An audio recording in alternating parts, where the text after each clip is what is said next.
Primer libro de Reyes, capítulo 11, versículo 1 y 2. Así dice la palabra del Señor. Pero el rey Salomón amó, además de la hija de Faraón, a muchas mujeres extranjeras, a las de Moab, a las de Amón, a las de Edom, a las de Sidón y a las Eteas, gentes de las cuales Jehová había dicho a los hijos de Israel: no os llegaréis a ellas, ni ellas se llegarán a vosotros, porque ciertamente harán inclinar vuestros corazones tras sus dioses. A estas, pues, se juntó Salomón con amor. Yo quiero que pongamos atención a lo que el Señor nos trae hoy. Vamos a hablar un poco del capítulo 11 del primer libro de Reyes, también del capítulo 8. Y quiero tratar el tema o el título: el pecado de Salomón. Mire, el problema del pecado es que nos separa de Dios. Ese es el problema del pecado. Y pecado es hacer lo contrario a la voluntad de Dios. En otras palabras, ofender a Dios. Cualquier ofensa a Dios se constituye en pecado. Y cualquier pecado rompe nuestra relación con Dios. ¿Quién no ha pecado? Mire, pecan los famosos y los ignorados. Pecan los grandes y los pequeños. Pecan las mujeres y pecan los hombres. Los niños y los viejos. Todo el mundo puede pecar. O ha pecado en algún momento. O ha ofendido a Dios en algún momento. Entonces, el pecado tiene consecuencias. Y las consecuencias del pecado no son halagüeñas. Son negativas, son malas. La mayoría de la gente quiere estar bien con Dios, aunque sea de la boca para afuera. Pero la mayoría de la gente, algunos son sinceros y quieren estar bien con Dios, pero no pueden. Se cansan de amagar, de empezar, pero fracasan en el intento. Hay unos que son sinceros, que realmente no han podido. Hay otros que son ignorantes de las cosas divinas y es necesario que escuchen para que puedan entender. Hay un proverbio que nosotros utilizamos y escuchamos mucho, que dice que la culebra se mata por la cabeza. La culebra se mata por la cabeza. Si usted está luchando para hacer una cosa y no puede, si usted está luchando por agradar a Dios y no puede, y cuando usted cree que está mejor, fracasa, ¿qué usted debe hacer? La culebra se mata por la cabeza. ¿Qué usted debe hacer? Buscar la cabeza. Buscar el centro de mando.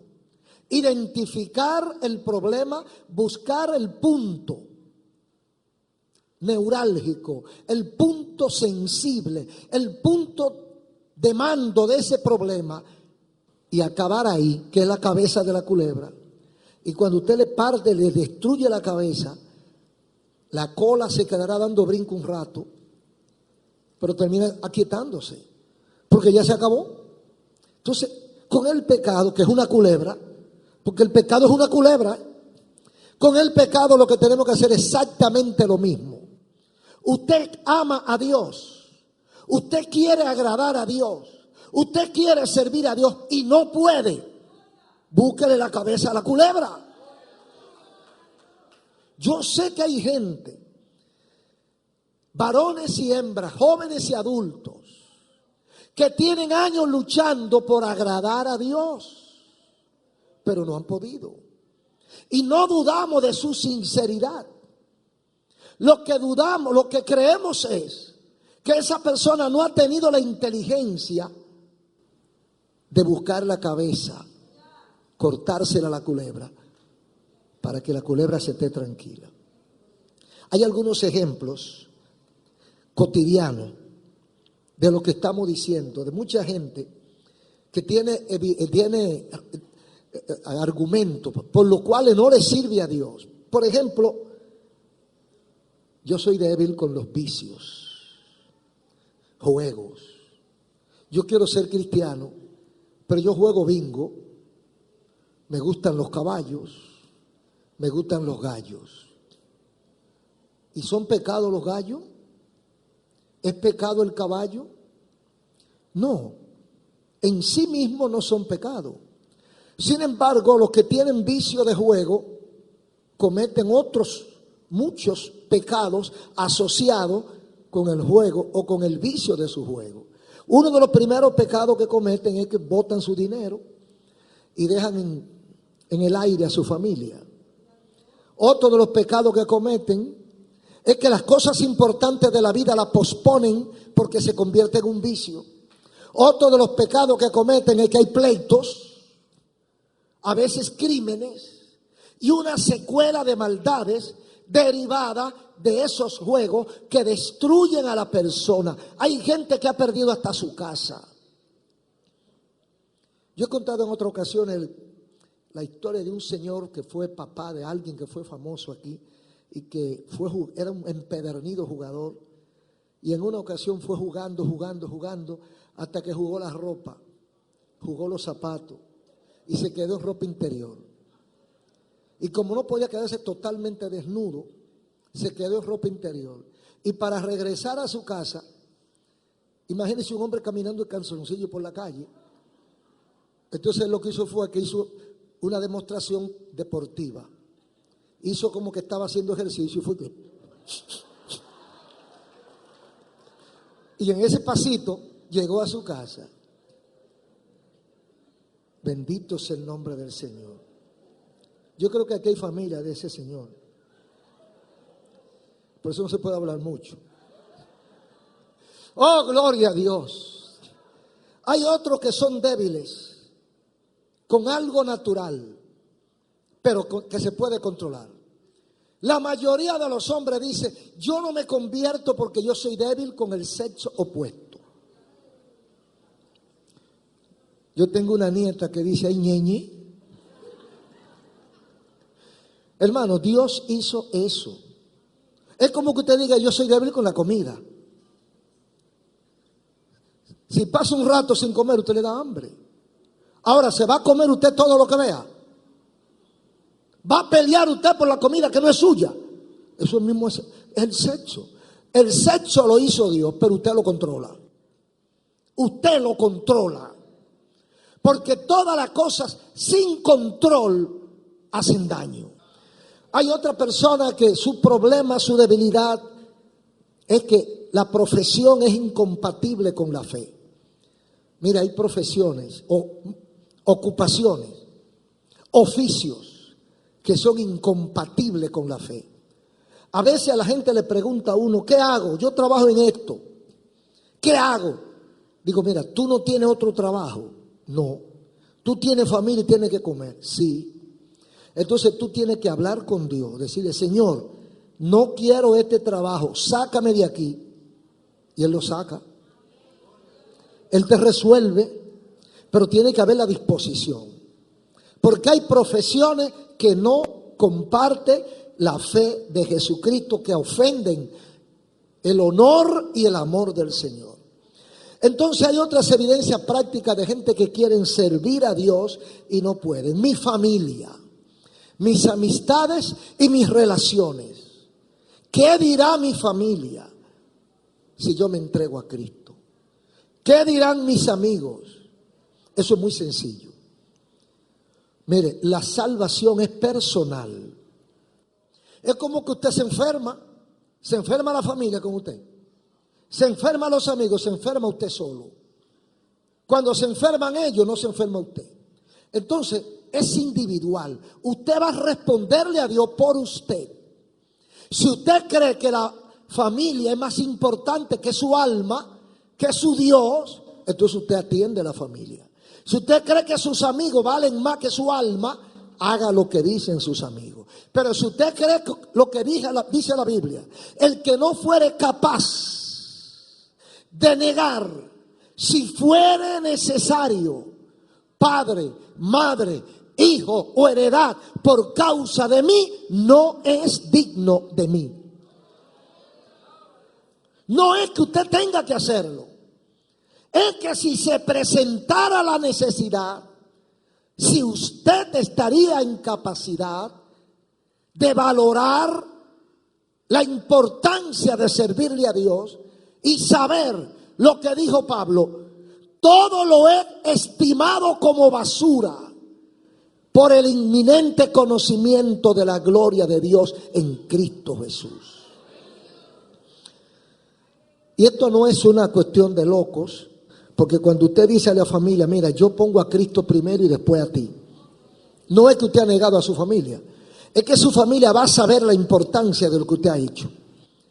Y al principio se van a enojar, van a pelear, lo van a repudiar, pero al final van a estar con usted en la iglesia. Bendito el nombre del Señor. Entonces, la mayoría de ese tipo de gente pudiera caber en una casilla que se llama cobardes espirituales. Son capaces y valientes para armar lío. Hay hombres que son valientes para enamorar mujeres ajenas. Hay hombres que son valientes para beberse en un bar o en una discoteca el sueldo del mes. Son valientes para coger prestado y no pagar, pero no son valientes para decirle no al pecado. Oiga eso, son cobardes. Ay no, yo no puedo convertirme ahora porque yo tengo que resolver unos problemas. Hay que entregar la vida a Cristo así como usted está. El Señor a nadie le ha dicho arregla esto y esto y esto para que venga a mí. No, Él dice vengan a mí como están. Venid a mí los cargados y cansados, que yo me encargo de lo otro, de hacerlo descansar. Eso es lo que hay que hacer. Usted viene con su paquete. Señor, mira, yo no puedo con mi paquete. Aquí te lo traigo. Y el Señor se encargará de él. Aquí yo quiero hablar ahora de este hombre muy conocido llamado Salomón. Salomón, ¿quién era? Bueno, un rey de Israel. Pero ¿quién era realmente Salomón? Aparte de ser rey de Israel, aparte de ser el segundo rey, el tercer rey de Israel, era hijo de David. ¿Y quién fue David? Un hombre que tuvo una relación especial con Dios, de tal forma que la Biblia dice que fue un hombre conforme al corazón de Dios. Y usted se preguntará, ¿y no pecó David? Dice la Biblia que fue un hombre conforme al corazón de Dios. Entonces Salomón es hijo de ese hombre. Salomón tiene una responsabilidad que a lo mejor él la descubrió después. Heredar un legado de David no era fácil. Como quiera que lo pintaran. En su fidelidad a Dios, en su valor como hombre, David era excepcional. Por eso es un ícono en la historia bíblica. Entonces Salomón era hijo de David. Salomón nace con una bendición inicial, según Primero de Reyes 1:32 y 48. Nace con una bendición especial. Escuche esto. Cuando David iba a morir, que va a entregar su reino al sucesor, que es Salomón, su hijo, que no era el mayor, era uno de sus hijos, pero él le había prometido dejarle la corona por parte de Dios. Cuando David va a morir, versículo 32 del capítulo 1 de Primero de Reyes, oiga lo que dice algo de este versículo, un poquito resumido. Llamadme al sacerdote Sadoc, al profeta Natán y a Benaía. montad a mi hijo Salomón en mi mula y lo ungirán como rey de Israel. Mira quién le llamó. David está en cama, ya va a morir. Llama a su hijo heredero. Llámame al sacerdote Sadoc. El sacerdote era el que intercedía ante Dios por el pueblo. El sacerdote era el que elevaba el incienso, las oraciones y buscaba el perdón y la gracia de Dios para el pueblo. Llámame al sacerdote. Segundo, llámame al profeta Natán. El profeta no era el que intercedía, el profeta era el que traía el mandado. Aleluya. El sacerdote no recibía la revelación de Dios para transmitirla al pueblo, era el profeta. La orden divina la recibía el profeta. Entonces dice David, llámame también a Natán profeta. Y tercero, llámame a Benaía. ¿Y quién era Benaía? El secretario de defensa. Ese era el papaupa de David, Benaía. Entonces estos tres señores los llama David y le dice a esos tres, los que manejan el culto, los que manejan la revelación de Dios y los que manejan el ejército. A esos tres le dice a David, monten a mi hijo Salomón en mi mula, en mi carro número 1, en el carro número 1. Ese era el carro número 1 de David, la mula, una mula. Móntenlo en mi mula. Cuando el pueblo lo vea en mi mula, ya va a saber que ese es mi sucesor. Y lo ungirán como rey de Israel. Y después de eso, en el mismo capítulo, versículo 48, el viejo David, que ya ha agotado su temporada terrenal, que ya ha hecho todo lo que pudo, le cabe una satisfacción que ojalá cada padre la tuviera. Oiga bien, padre, madre e hijo. Dice David en el versículo 48, bendito sea Jehová Dios de Israel, que ha dado hoy a que se siente en mi trono, viéndolo mis ojos. Usted le cogió el hilo a eso ahí. ¿Qué dice David? Bendito sea Jehová de Israel, Dios de Israel, que ha dado hoy quien se siente en mi trono, mi hijo, viéndolo mis ojos. O sea, porque esas cosas pasan después que uno se muere. Entonces David le da gracias a Dios porque él pudo ver la transición y pudo disfrutar el ascenso de su hijo Salomón. Salomón, ese es Salomón, el hombre que dijimos el pecado de Salomón. ¿Dónde y cuándo pecó? Seguimos mirando. Mire, dice, Salomón llegó a la cúspide. Es tan fuerte la historia de Salomón que es un referente obligado en la política universal y en la historia universal.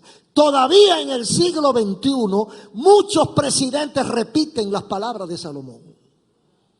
Muchos reyes repiten la palabra de Salomón y dicen a Dios, dame sabiduría para gobernar a este pueblo. Porque Salomón dio cátedra de economía política a nivel mundial y casi eterno. Todavía están copiando de los reglamentos de Salomón. Es un nombre famoso. En Primero de Reyes 8, 22, 23. Este Salomón. Estoy diciendo una idea de quién era Salomón el que pecó. A ver cuándo fue que pecó y qué fue lo que hizo. La oración de Salomón, aquí a partir del capítulo 8, dice versículos 22 y 23 resumido.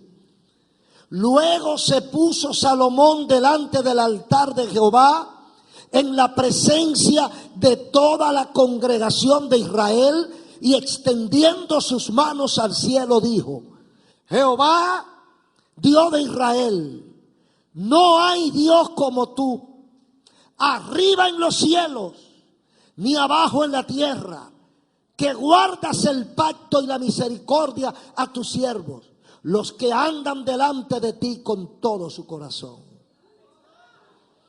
Es el rey de Israel que está orando delante de todo el pueblo. Paréceme verlo de rodillas con las manos alzadas. Cuántas lecciones, hermano. Cuánta humildad tienen los hombres que andan en la voluntad de Dios. El rey de rodillas con la mano levantada, alabando a Dios y glorificando, dice, se puso de rodillas delante de Dios, de Jehová, en presencia del pueblo, extendió su mano. Jehová, no hay Dios como tú, ni arriba ni abajo. Y los que andan delante de ti con todo su corazón, eso alcanzarán tu misericordia. Él sabía lo que estaba diciendo. Esa es la introducción a una oración que también es famosa. Después de la oración del capítulo 17 de Juan, la oración de Jesús, yo creo que esta es la que va, junto con la de Moisés. Son oraciones famosas. Esta oración que hace Salomón, son dos oraciones famosas que hizo Salomón, y esta es una de ellas. Fíjense, yo quiero resumirla porque sería mucho el tiempo desde el versículo 32 hasta el 49. Entonces yo saqué los cortecitos, porque hay una palabra clave en esta oración de Salomón, en estos versículos, en esta breve oración, 7 veces dice: tú oirás desde los cielos.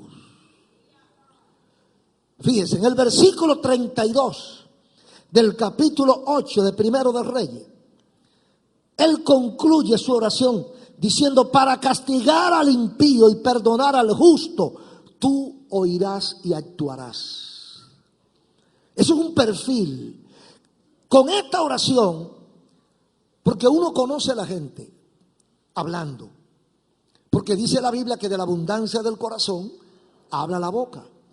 Usted ve una persona callada y usted le da brega a saber cómo piensa y demás. Pero cuando esa persona empieza a hablar, inmediatamente usted se forma una imagen de quién es esa persona. Entonces, por esta oración, usted puede calcular lo que había en el corazón de este hombre. Por esta oración, usted puede hacer una idea de quién era Salomón. Y dice en este versículo que para castigar al impío y perdonar al justo, tú oirás y actuarás. Segundo, versículo 34. Cuando seamos derrotados por nuestros pecados, tú oirás desde los cielos. Por supuesto, después de la oración. La gente orará, la gente clamará y tú oirás desde los cielos. Tercero, versículo 36. Dice Salomón: cuando por causa de nuestro pecado el cielo se cierre, tú oirás desde los cielos y darás lluvia. Cuarto, versículo 39. Ante el hambre y la pestilencia, o sea, cuando haya hambre y miseria, cuando hayan enfermedades acabando con la población y el pueblo reconozca su pecado, se humillare delante de ti y clame, tú oirás desde los cielos. Y sigue diciendo, quinto, cuando el extranjero esté en angustia y clame a ti, tú lo oirás desde los cielos. Sexto, versículo 45. Cuando tu pueblo salga a la batalla. Entonces dice Salomón, cuando tu pueblo salga a la batalla y se sienta en desventaja con el ejército enemigo y doblaren sus rodillas y clamaren a ti, tú oirás desde los cielos. Y séptimo, cuando tu pueblo esté en cautiverio por su transgresión y clamen a ti arrepentidos, tú oirás desde los cielos. Hermano, aquí en estas 7 veces que Salomón dice tú oirás desde los cielos, él menciona 7 situaciones distintas de la vida y del pueblo, del individuo y del pueblo. Entonces, ¿qué yo veo aquí? A mí me da una idea de la relación que tenía Salomón con Dios. ¿Cuál es la idea? Que para cada momento difícil, Salomón clamaba a Dios. Que cuando había plagas, Salomón hablaba con Dios. que cuando había enfermedades, Salomón hablaba con Dios. Cuando venían los enemigos a invadirlo, Salomón hablaba con Dios. Cuando si su pueblo caía en desgracia y era cautivado por los enemigos y recapacitaran desde su cautiverio, clamaban a Dios. Y dice, y tú oirás desde los cielos. En otras palabras, Salomón aquí está dándome el perfil de un hombre que confía en Dios. Confiamos nosotros para cada situación de la vida en nuestro Dios. Oramos nosotros en cada una de esas situaciones. Cuando tu hijo cae preso, ¿qué tú haces? Cuando te dicen que tienes una enfermedad terminal, ¿qué tú haces? Cuando te dicen que tu esposo anda con otra mujer, ¿qué tú haces? Cuando te dicen que el dinero que había en el banco se acabó, ¿qué tú haces? Cuando te dicen que te salga de la casa porque la necesitan y tú no tienes para dónde coger, ¿qué tú haces? La Biblia dice, tú oirás desde los cielos, tú responderás desde los cielos a un pueblo que sabe orar. Oh, gloria a Dios. Son palabras de aliento, palabras de esperanza de un rey. Es de un rey que está hablando, No está hablando de un hijo de Machepa.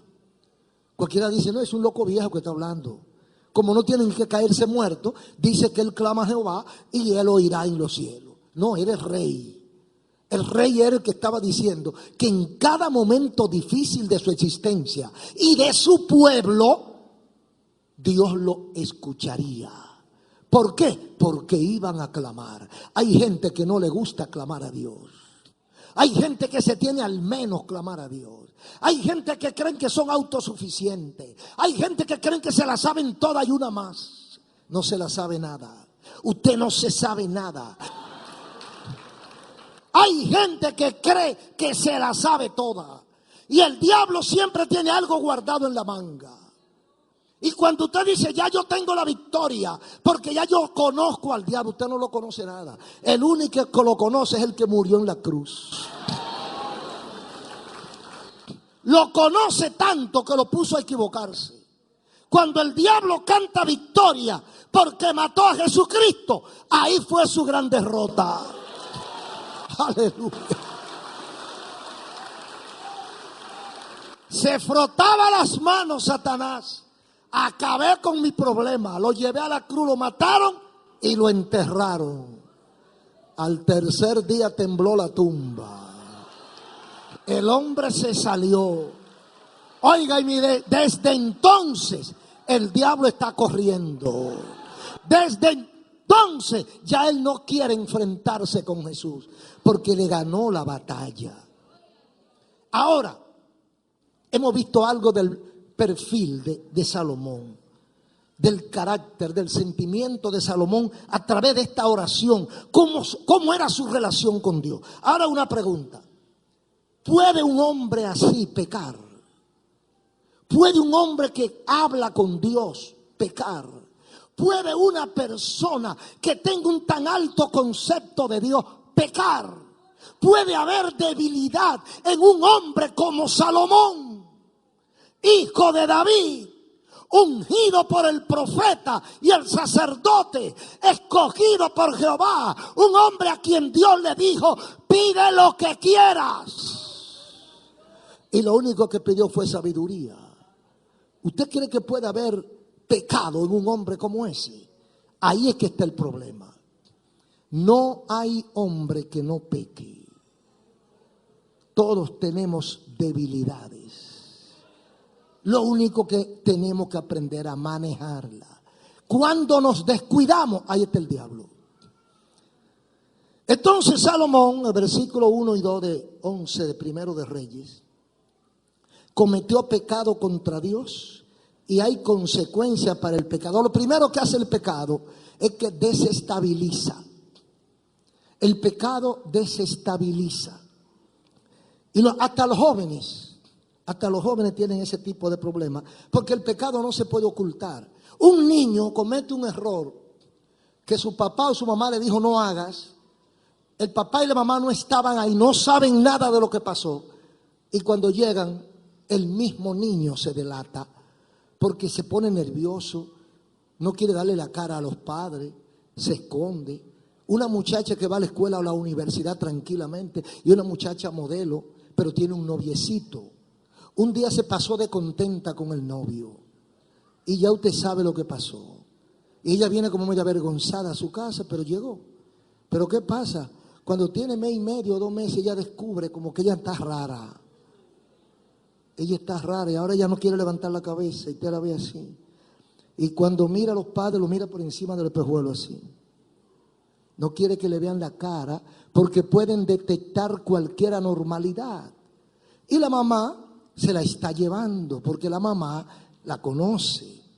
Jóvenes, le aconsejo, tus padres te conocen a ti más que tú. ¿Ok? Porque han visto todo el proceso de tu desarrollo. Desde que saliste del vientre, te han estado chequeando.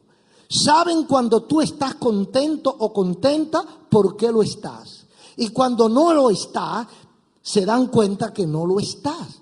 Cuando tú duermes más de la cuenta, se dan cuenta. Cuando duermes menos, se dan cuenta. Entonces, no le escondas nada, porque ellos, si no te dicen nada, es porque no quieren herirte, pero lo saben. Para que lo haga con honor, díceselo. Para que quede bien, antes que te lo pregunten, díceselo. Entonces la muchachita viene media curridita y se mete a su habitación rápido. Antes ya dialogaba mucho con su madre, ahora no. Desde que llega de la universidad al cuarto, se baña, y cuando sale de la habitación es porque tiene que salir. No, que tengo que ir a estudiar a la biblioteca. No quiere darle el frente a la mamá porque ella sabe lo que hizo. El pecado tiene ese problema. Descontrola, hermanos. Descontrola. Cuando un hombre en la calle se pasó de contento y tiene una esposa de esas que son súper inteligentes y algo más. Porque hay unas esposas que nada más miran y ya el esposo sabe lo que están diciendo. Hay unas esposas que son duras. Trancan la puerta y dicen, usted no entra por ahí. Si usted es un hombre, pase esa raya. Mire, y cada chofer conoce los hierros de su camión. Entonces los hombres conocen lo que tienen. Hay algunas que son así chiquiticas, pero hay papacitos. Esas chiquiticas, si mire, rinden más que una chincha a medianoche. Entonces él conoce lo que tiene. Él pasó algo en la calle. Ella no lo sabe. Pero desde que él llega, ella lo mira. ¿Y qué es lo que tú tienes? Tú como que estás raro. El pecado descontrola. Cuando usted le ofende a Dios, oh gloria al nombre de Jesús. Usted quiere que nadie lo sepa. Nadie lo vio, la iglesia no lo vio, el pastor no lo sabe, pero Dios lo sabe. Y usted llega a la iglesia como que nada pasó. Con su Biblia, con su amor, con su cariño. Pero alguien va y le dice, hermano, soñé contigo. ¿Qué tú soñaste, varón? ¿Qué? Porque es que está nervioso. No, yo me soñé que Dios te había bendecido. Entonces respira el varón. Porque el que tiene su hecha, tiene sospecha. Entonces hay que andar claro. El pobre Salomón. Entonces, ¿qué hizo Salomón? Versículo 1 y 2. Dios le había dado órdenes expresas a Salomón y a todos los hombres de Israel. Salomón tenía una esposa que era una especie de acuerdo político. Porque antes se casaban los hijos de los reyes con el otro hijo del rey, que sé yo qué, para hacer una alianza. Aquí Salomón tenía una esposa. Esa esposa era hija de Faraón, rey de Egipto. La esposa del rey de Israel era hija de Faraón, pero era su esposa. amó a la hija de Faraón y a muchas mujeres extranjeras, a las de Moab, etc. La hija de Faraón no era hebrea, no era judía, era extranjera. También amó otras extranjeras. Pero ¿qué había dicho Jehová? Jehová había dicho, gente de las cuales Jehová había dicho a los hijos de Israel, no os llegaréis a ellas.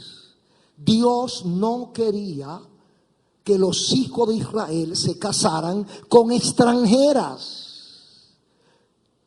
¿Y qué tenía Dios? Tenía xenofobia Dios. ¿Qué había con Dios? Dios no quería saber de los otros pueblos. Había razones que no podemos explicar hoy, pero muchas razones, pero se concentran en dos cosas. No creían en el Dios de Israel y eran idólatras y paganas.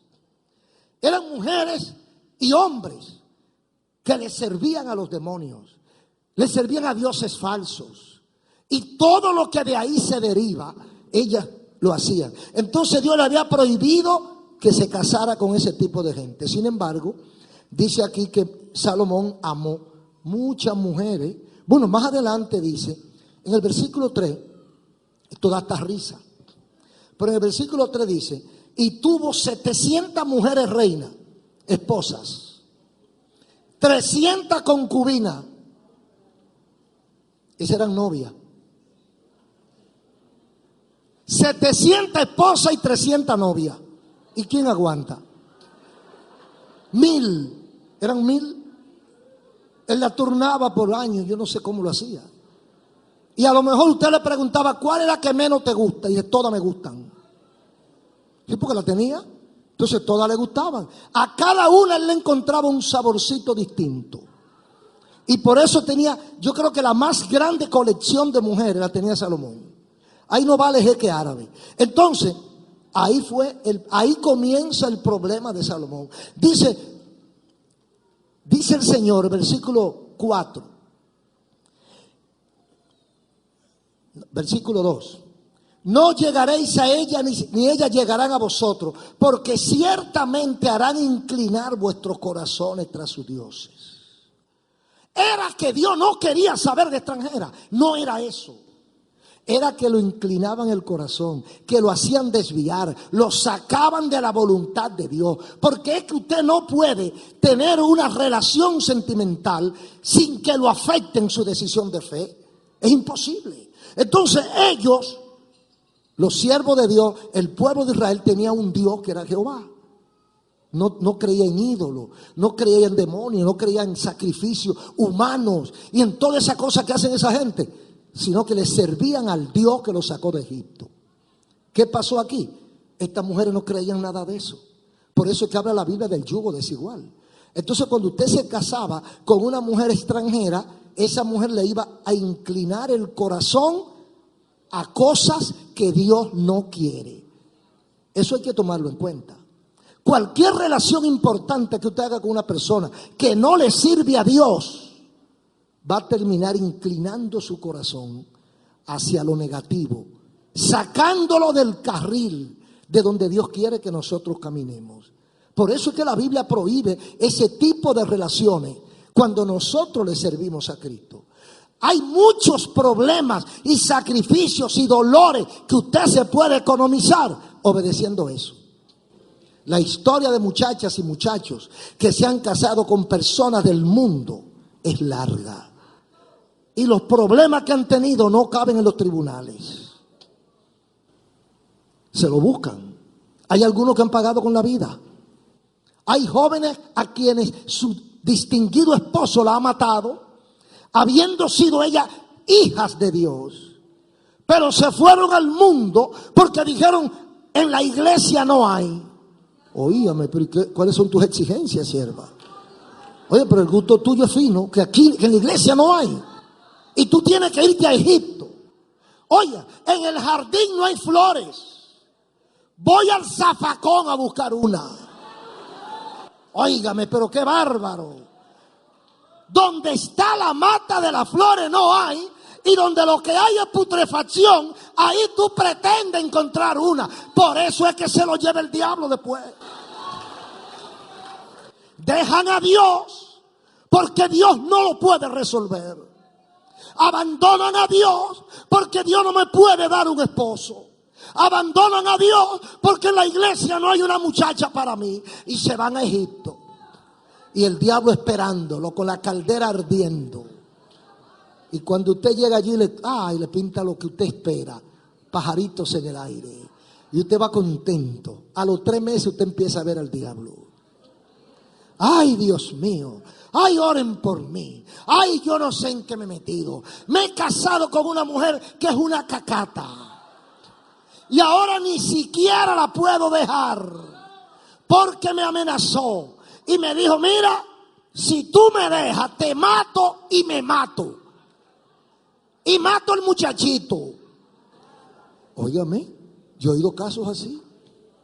Una llamadita, y el hombre que está muy tranquilo en su trabajo, cuando ve el teléfono, desde que él ve quién está llamando, dice, mira, es que tú no vas a venir para tu casa.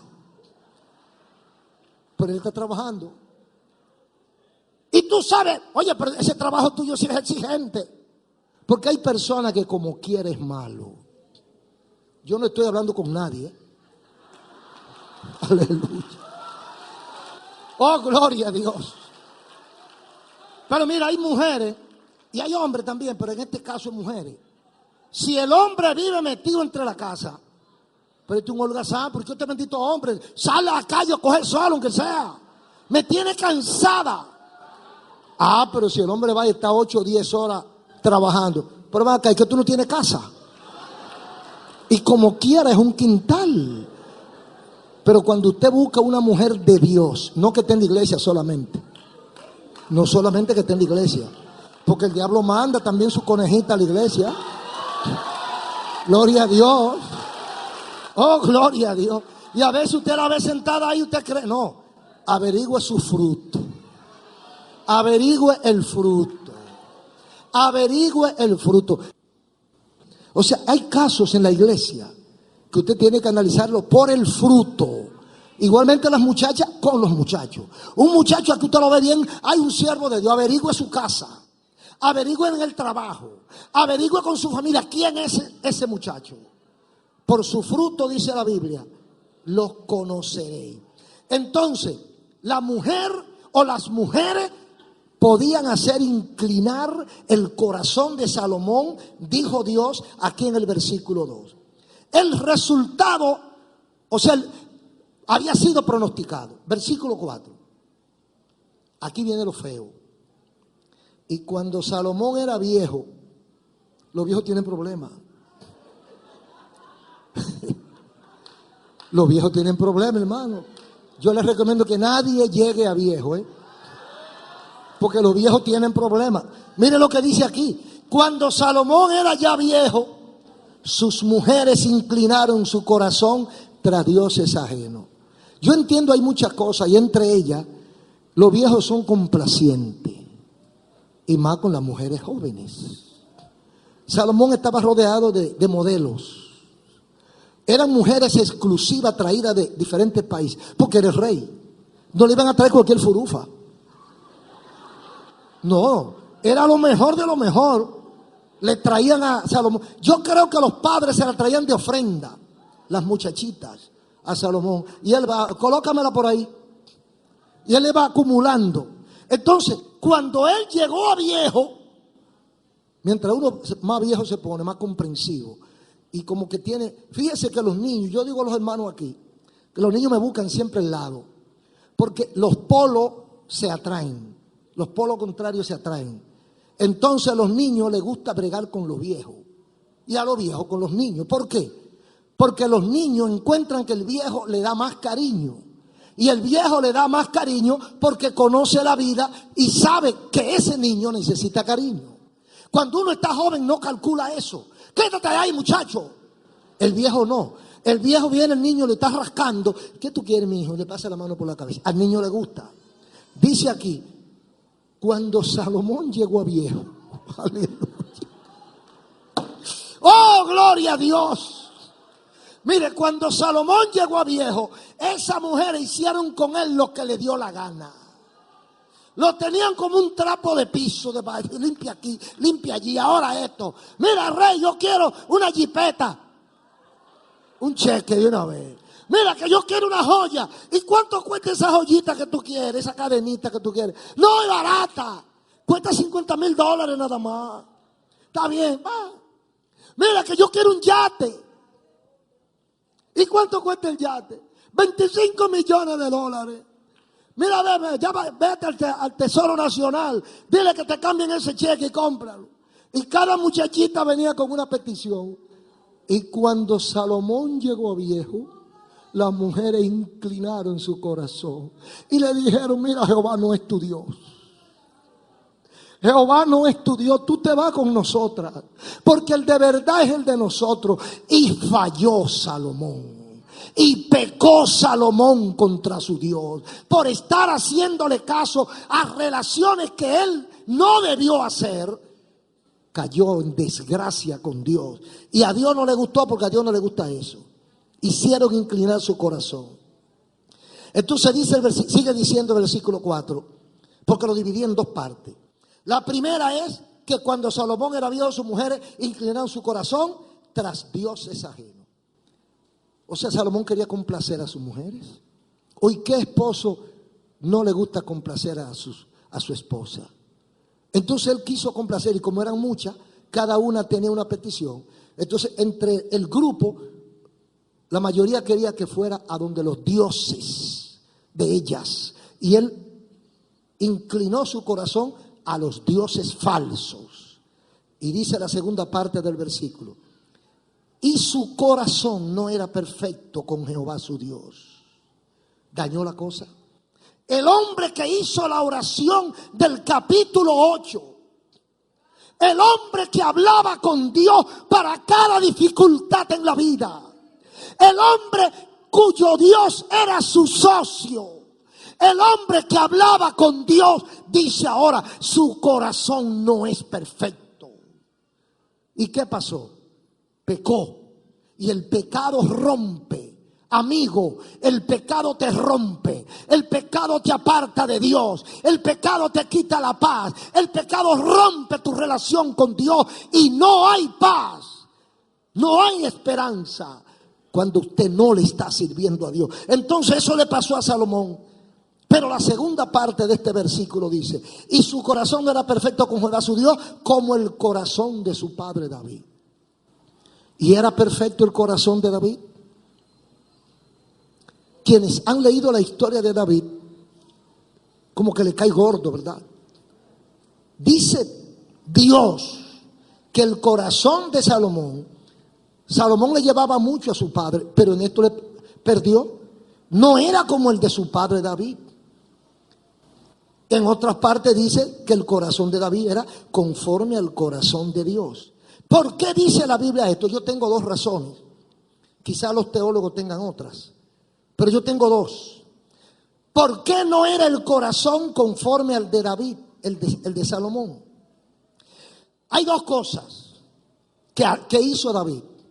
David se cuidaba de las mujeres paganas.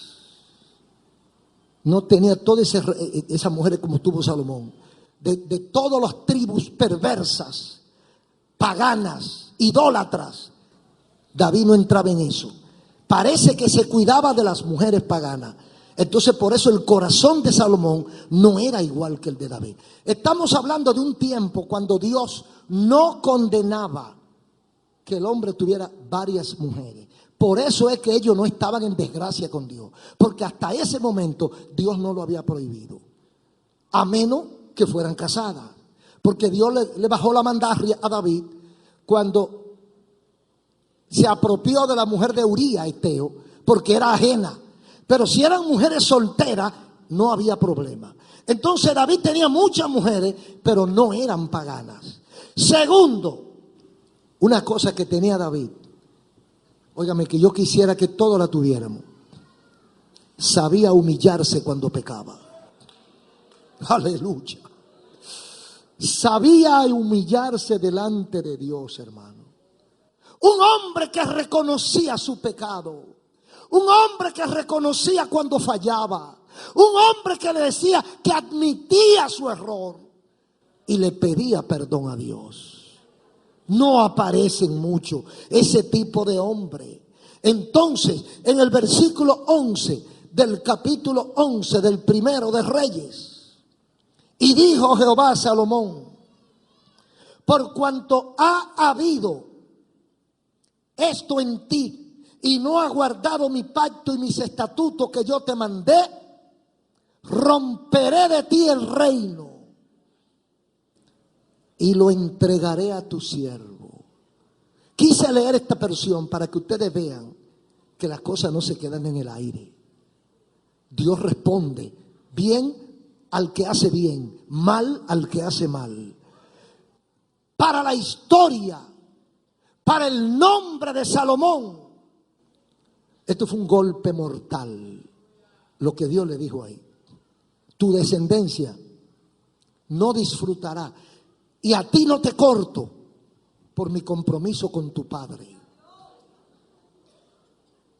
Porque Dios le había dicho a David lo que iba a hacer con su hijo Salomón, que iba a construir templo y que iba a hacer una serie de cosas.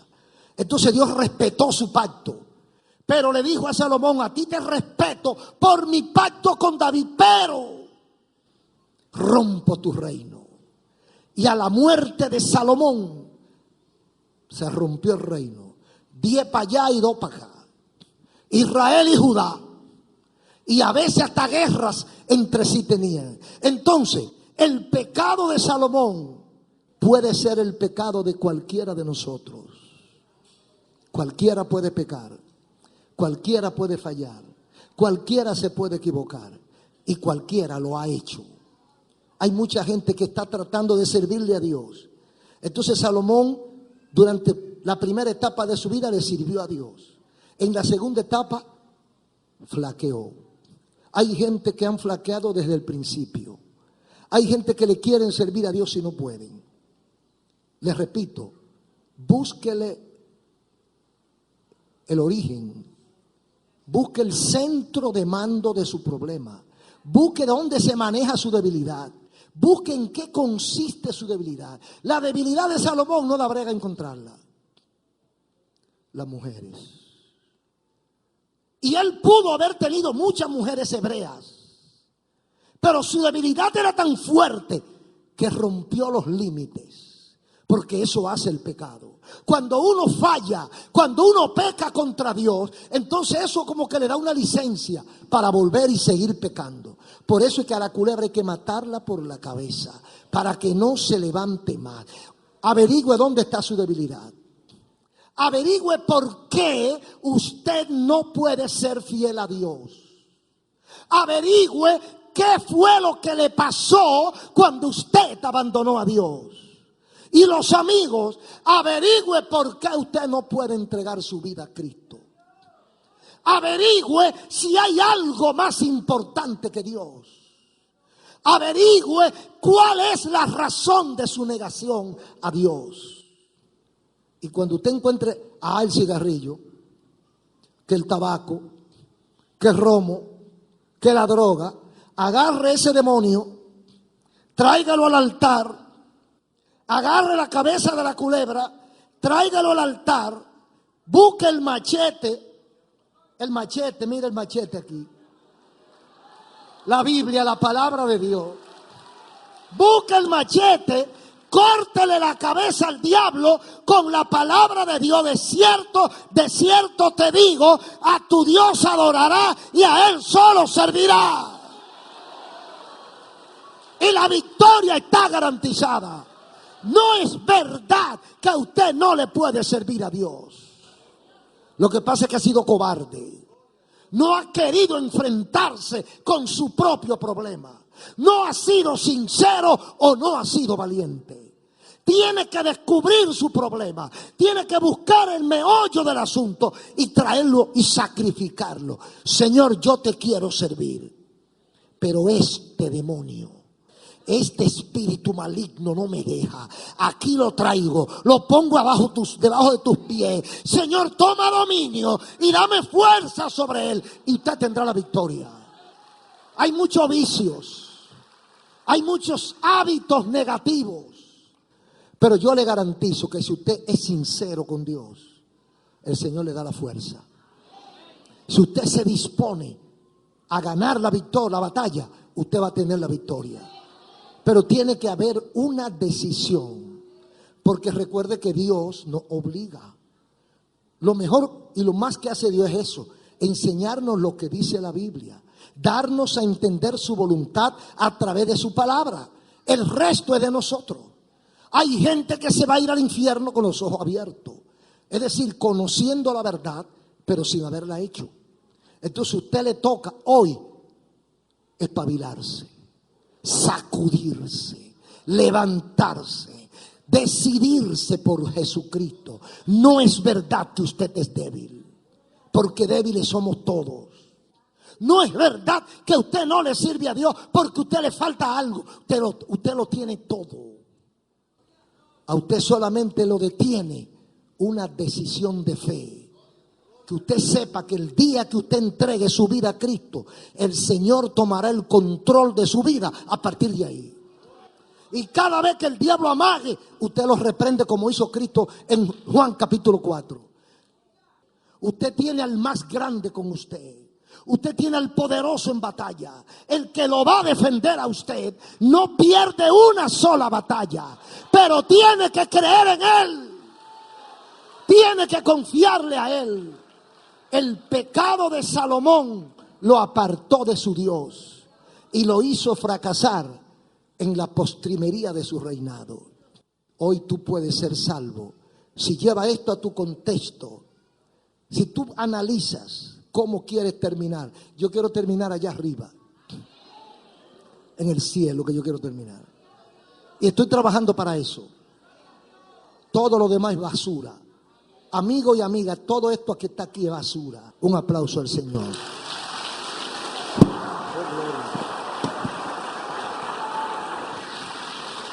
Gracias te damos, Señor.